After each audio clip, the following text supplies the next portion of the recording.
So today is December 6th, 2016. Wanted to share with you guys a purchase I recently made. This is the Ruger Precision Rifle. I got it in a 6.5 Creedmoor. So I bought this rifle for long distance shooting, and I kind of got into the long distance shooting really about a year ago. And I bought the Remington 700, the 308, in my prior video. If you watch that, that's the rifle I've been using. And good rifle. I don't want to take anything away from that, but it didn't have all the features that I wanted, and quite honestly it looked like more of a deer hunting rifle. I wanted something that looked a little more tactical. So Ruger Precision Rifle, this is the second generation, and I've heard nothing but good things about it. So just got the scope mounted on it last night, and haven't shot it yet. It's not sighted in yet, but I wanted to kind of give you some first impressions, show you a few things I've already added onto it, and some of the plans I have for it. All right, let's take a look at it. So this is the Ruger stock that comes with the rifle. A lot of people don't like this stock. They change it out with the Magpul version of this. This has got the adjustment here, and it's also got the cheek adjustment there. It's a collapsible, foldable stock, and honestly, I don't see a reason to change this out. I haven't shot the rifle yet, so I'll be evaluating that as I use the rifle a little bit more. Now, I also added this little bipod down here, and just to help stabilize your shooting. The main part of the gun, you've got obviously the bolt, and the bolt that comes with it, this knob here, is plastic. Not a huge deal, but I watched a different YouTube video, went to Anarchy Outdoors, and they have a pretty cool selection of some aftermarket knobs you can put on here that are, number one, larger to give you a better grip, and then number two, just look better than a plastic knob. They're either aluminum or titanium, and I ended up ordering the titanium fluted one. Pretty cool looking. This piece here is the factory Ruger hand grip, and like others, I have already ordered a new one of these. It's not an expensive part to replace, but not a big fan of that hand grip at all. The one I got is a little more up and down, and it's a little fatter and a little bit more sticky as far as grip goes. You can see the two-stage trigger right there.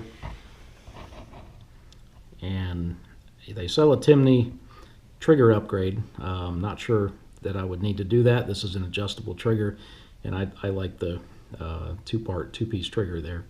So we'll see once I shoot it how I feel about that.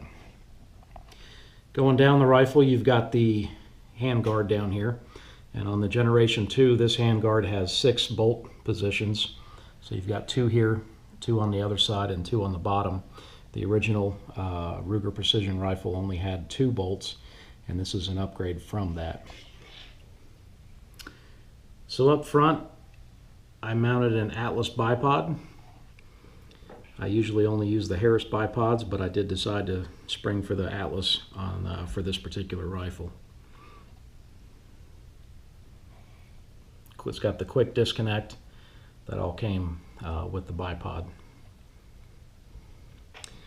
Very front of the rifle, you got a muzzle brake. That's new with the Generation 2 Ruger Precision Rifle.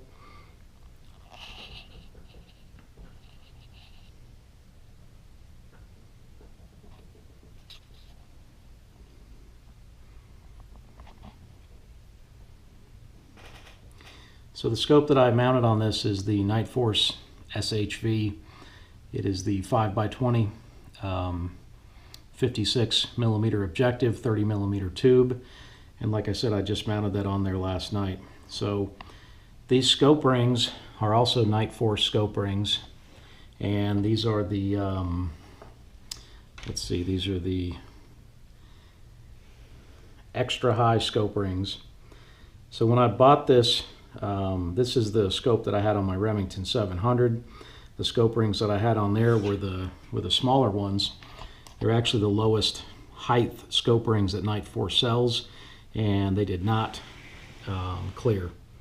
So I skipped through the medium and the large, or the medium and high, and went with the extra high rings, and that clears it by about I don't know, that's maybe 3/16 of an inch, but that's enough for there.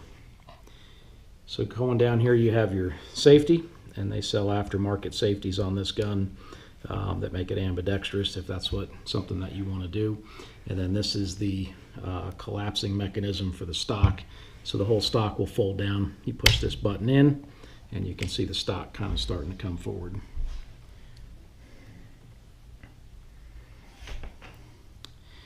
Real easy to access your bolt. You can pull the bolt right out and easily clean this weapon as well. So that's pretty much it for now. I don't know anything more than that. I'm going to shoot the rifle, and I will follow up with some additional feedback about how the rifle shoots. The ammunition that I'm going to use to start off with is this Winchester Match 6.5 Creedmoor, 140 grain.